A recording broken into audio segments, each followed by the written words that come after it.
हमारे कार्यकर्ता नरेंद्र मोदी जी की सभा में शामिल होने आ रहे थे। रतनपुर के पास मोटर एक्सीडेंट में हमारे 2 कार्यकर्ता और एक ड्राइवर की दुखद निधन हुआ है। भारतीय जनता पार्टी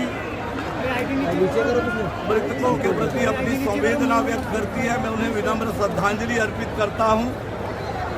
और कुछ कार्यकर्ता हमारे घायल भी हुए हैं।